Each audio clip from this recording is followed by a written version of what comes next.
قتیبہ بن مسلم باہلی نے سمرقند پر حملہ کر دیا، قبضہ کر لیا۔ سمرقند کے لوگوں نے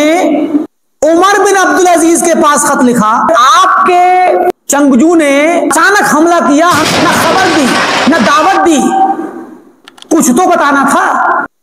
اور قتیبہ بن مسلم جو سپہ سالار ہے جنگ کا، پوری فوج کا، اس کو بٹھایا ایک کٹگرے میں، اور سمرقند کے مشرکین کا ایک پادری یا کوئی پجاری، ان کا بڑا وہ آیا نمائندہ، وہ بیٹھا دوسرے کٹگرے کی گلیوں میں کتوں کے بھونکنے کی آوازیں آ رہی ہیں، گھروں سے عورتوں کے چیخنے کی پکاریں نکل رہی ہیں۔ سمرقند کو فتح کیا قتیبہ بن مسلم الباہلی نے، تابعین میں سے بہت بڑا فاتح ہے۔ ہوا کیا کہ قتیبہ بن مسلم باہلی نے سمرقند پر حملہ کر دیا، قبضہ کر لیا۔ سمرقند کے لوگوں نے عمر بن عبدالعزیز کے پاس خط لکھا، بھیجا ایک بندے کو، کہ آپ کے جنگجو نے اچانک حملہ کیا، ہمیں اختیار ہی نہیں دیا، نہ خبر دی نہ دعوت دی،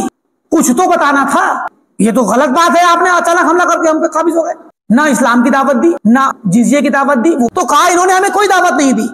تو عمر بن عبدالعزیز نے لکھا، جج کو بھیجو اور ان کا فیصلہ کراؤ۔ قاضی بیٹھا اور قتیبہ بن مسلم جو سپہ سالار ہے جنگ کا،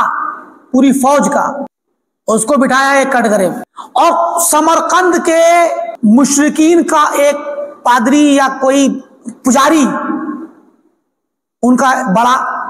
وہ آیا نمائندہ، وہ بیٹھا دوسرے کٹگرے میں۔ ہاں بھائی، کیا دعویٰ ہے آپ کا؟ اس نے کہا کہ قاضی صاحب، آپ کے جنگجو نے ہمارے ملک پہ اچانک حملہ کیا، ہمارے شہر پہ، ہمیں کوئی دعوت نہیں دی نہ خبر دی، اگر دعوت دیتے شاید ہم اس دعوت کو قبول کرتے۔ آپ کا جو طریقہ ہے، آپ کے دین کا جو طریقہ، اس دین کے مطابق اس نے کام نہیں کیا۔ تو قاضی نے کہا، ہاں قتیبہ، کیا یہ جو آدمی کہہ رہا ہے سچ ہے؟ کہا جی ہاں بالکل سچ ہے۔ تو کہا تم نے دعوت کیوں نہیں دی؟ کہا میں نے دعوت اس لیے نہیں دی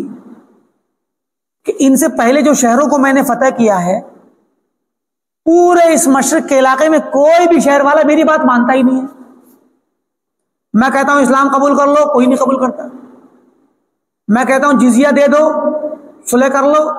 کوئی نہیں دیتا۔ سب آ جاتے ہیں میدان میں لڑنے کے لیے۔ میں نے سوچا یہ بھی ایسے ہی کریں گے، تو میں نے ان کو دعوت نہیں دی، اور ہاں میں نے ان پر اچانک حملہ کر کے قبضہ کر لیا، اور قبضہ ہو چکا ہے، فوجیں شہر میں داخل ہو چکی ہیں، اور کئی دن ہو جائیں گے۔ ظاہر ہے ان کا بندہ عمر بن عبدالعزیز کے پاس جائے گا، وہاں سے واپس آئے گا، مجلس قضا لگے گی، کئی دن گزر چکے ہوں گے۔ تو قاضی کہتا ہے کہ تم نے شرعی ضابطے کی مخالفت کی ہے، قتیبہ فوراً اپنی فوج کو حکم دو سمرقند کو خالی کر دے۔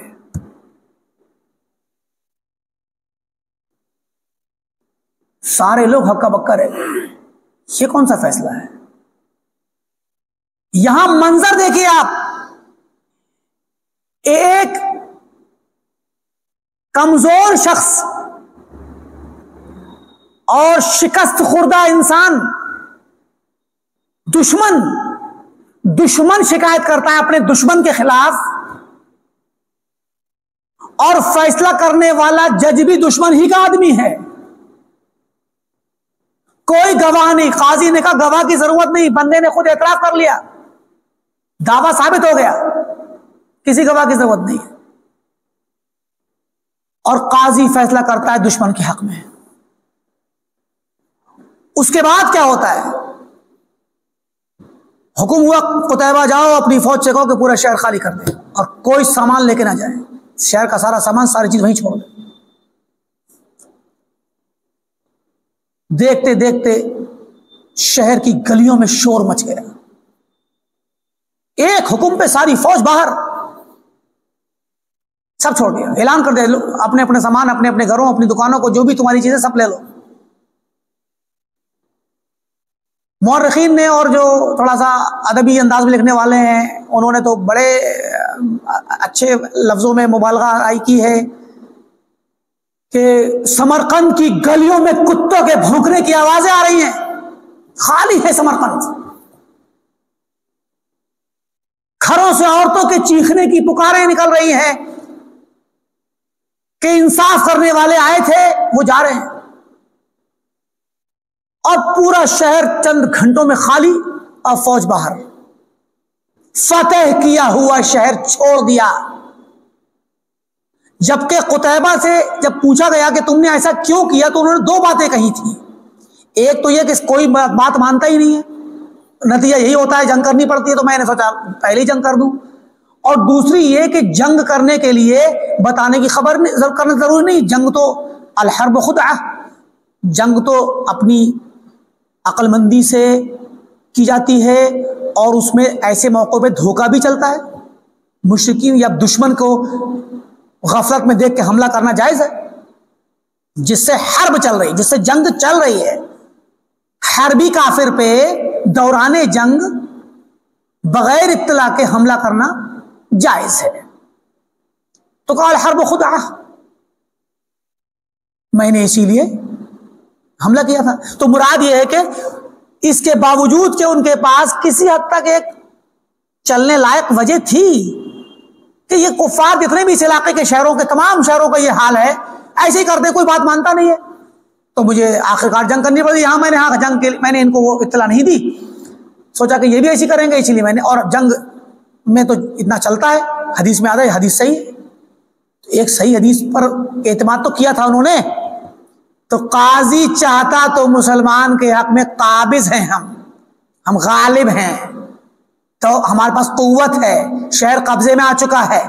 بہت سے لوگوں کو غلام بنایا جا چکا ہے، چاہتے تو نکال دیتا وجہ اپنے، لیکن نہیں، یہ مسلمانوں کا انصاف تھا جو انسانی تاریخ میں نادر انصاف ہے، ایسی مثال کہیں نہیں ملے گی آپ کو، قبضہ کرنے کے بعد شہر چھوڑ دیا۔ مورخین نے لکھا ہے کہ ابھی یہ لوگ کچھ دوری گئے تھے کہ سارا شہر دوڑا دوڑا آیا لے کر کے، آؤ بھائی اب اسلام قبول کرنا چاہتے ہیں۔ بعض مورخین نے لکھا کہ انہوں نے کہا کہ نہیں، اب آپ نکل گئے، اب دوبارہ سے آئیے، ہمیں وہ اپنے تینوں آپشن دیجئے، اسلام کے اور جزیے کے اور اس کے، تو انہوں نے جب دعوت دی تو سب مسلمان ہو گئے، پورا شہر مسلمان ہو گئے، اور اسی شہر سے بڑے بڑے علماء نکلے اور بڑے بڑے امام ہدایت بھی نکلے اور امام ضلالت بھی نکلے۔ تو یہ اسلامی تاریخ تھی، اسلامی تاریخ کا نادر واقعہ ہے، ایسا واقعہ کسی تاریخ میں نہیں ملے گا آپ کو، فتح کیا ہوا شہر چھوڑ دیا۔ تو یہ ان حالات سے اسلام، اب دیکھیں اسلام پورے شہر نے اسلام قبول کر لیا، تو مسلمان ہو جاتے تھے لوگ، ظاہر ہے کہ یہ اسلام کا ایک امتیاز تھا، مسلمانوں کی ایک پہچان تھی، مسلمانوں کا ایک ایمان تھا، تو ظاہر ہے ان کے اس چیز کو نقصان پہنچانے کے لیے دشمنان اسلام کچھ نہ کچھ تو سازش کرنے والے تھے ہی نا، تو اگر انہوں نے سازشیں کی ہیں تو یقیناً اپنے لوگوں کو داخل کر کے ایسی جگہوں پہنچایا کہ وہ غدر بھی کریں، دھوکہ بھی کریں، جھوٹ بھی بولیں، مسلمانوں کو، اسلام کو بدنام کریں۔